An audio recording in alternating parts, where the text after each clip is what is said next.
कांग्रेस नेता संदीप दीक्षित ने प्रधानमंत्री नरेंद्र मोदी की ओर से दिल्ली सरकार को आपदा सरकार कहे जाने पर बीजेपी के साथ ही आम आदमी पार्टी को घेरा है। उन्होंने तंज कसते हुए कहा कि मुझे पहली बार ये लगा कि बीजेपी भी चुनाव लड़ रही है। अभी तक तो मुद्दों से गायब थी, दिल्ली से गायब थी।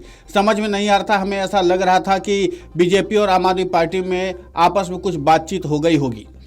उन्होंने आगे कहा, आज से 5-6 साल पहले आम आदमी पार्टी के वेबसाइट पर लिखा होता था ऊपर मोदी नीचे केजरीवाल, तो मुझे लगा कि फिर इसी तरह का कोई एग्रीमेंट होगा। लेकिन प्रधानमंत्री नरेंद्र मोदी ने जो आज बातें कही हैं वो बहुत ही निराशाजनक रहीं। कांग्रेस नेता ने आरोप लगाते हुए कहा कि प्रधानमंत्री नरेंद्र मोदी ने झुग्गी झोपड़ी में रहने वालों को मकान आवंटित किया, लेकिन ये तो कांग्रेस के जमाने की स्कीम थी। ये 2016-17 में बनकर तैयार हो जाना था। इतने साल इसमें कैसे लगा? बड़ी निराशा की बात है, इसमें इतना समय लगा। और क्या कुछ कहा है संदीप दीक्षित ने, सुनिए उन्हीं की जुबानी। चलो, पहली बार ये तो लगा कि बीजेपी भी लड़ रही है। अभी तक तो बिल्कुल ही गायब थी, न मुद्दों से गायब थी, दिल्ली से गायब थी। समझ में नहीं आ रहा था। हमको तो ऐसा लग रहा था कि कुछ आम आदमी पार्टी में आपस में कुछ बातचीत हो गई होगी कि यार आप बाहर रहना, आपकी बात दिल्ली में ले लूंगा। क्योंकि आपको याद होगा, आज से कोई 5-6 साल पहले आम आददमी पार्टी की वेबसाइट पे लिखा होता था ऊपर मोदी नीचे केजरीवाल। तो मुझे लगा फिर इसी तरीके की कोई एग्रीमेंट होगी। लेकिन आज जो बातें कही प्रधानमंत्री ने वो बड़ी निराशाजनक रही। पहली चीज, उन्होंने कुछ झुग्गी झोपड़ी क्लस्टर में हमारे रहने वाले भाई बहनों को मकान आवंटन किए। ये तो कांग्रेस के समय की स्कीम थी। 2011-12 में जब मैं सांसद था, बल्कि वजीरपुर का पहले था, उसके बाद हट गया था और हमारे इलाके में बने थे, तो मैं भी उसके शिलान्यास में गया था। ये तो 16-17 तक बन जाना चाहिए था। इतने साल क्यों लग गए मुझे समझ में नहीं आया। क्या भाई हमारे झुग्गी झोपड़ी में रहने वाले भाई बहन जो हैं उसकी याद नहीं आती है प्रधानमंत्री को? बड़ी निराशा की बात है कि इतना समय लगा। फिर मैं एक और चीज प्रधानमंत्री से और केजरीवाल जी से पूछना चाहता हूं कि 2013 में जब हमारी सरकार हारी थी तो सावदाखेड़ा में, घोघा में और नरेला में 70 या 80 हजार मकान हम लोगों ने बनाए थे। कुछ माइग्रेंट लेबरर्स के लिए, कुछ हमारे झुग्गी के ही भाई बहनों के लिए कि जो वहां जाके सेटल हो जाएंगे राजीव रतन आवास योजना के अंदर। आज वो बिल्कुल जर्जर हालत में है। मेरे पास कुछ ऐसी तस्वीरें हैं कि उसको देख के इंसान डर जाएगा। अरे जो आप लोगों के लिए घर बनाए गए थे, यहाँ के रहें कहीं के रहें, उसकी ये हालत आपने कर दी। सैकड़ों करोड़ों में वो घर बनाए गए।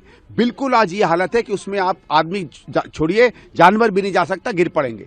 तो इन चीजों में भी तो प्रधानमंत्री को ध्यान देना चाहिए था। जो बन चुके थे, जो लोगों को पहले अधिकार मिल जाना चाहिए था, न केजरीवाल साहब ने उसमें कुछ काम किया, न हमारे प्रधानमंत्री ने उस काम किया।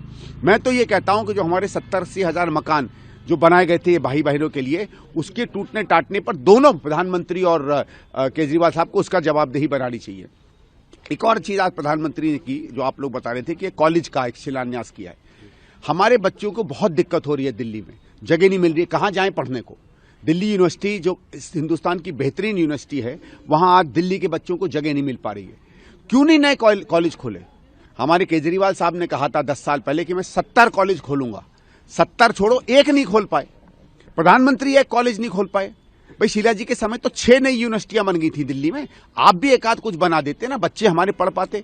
आज प्राइवेट यूनिवर्सिटियों में जा रहे हैं, 4-4, 5-5 लाख रुपया साल का ले रहे। कहां से कोई देगा भाई? कोई बैंक से लेता है, कोई पड़ोसी से लेता है, और उसके बाद उसका कर्जा चुकाते चुकाते बच्चे एक तरीके से जिंदगी निकल जाती है। 5-6 लाख रुपया कहां से आमजन का बच्चा देगा? क्या वो पढ़ना नहीं चाहता? क्या उसको पढ़ने का अधिकार नहीं है?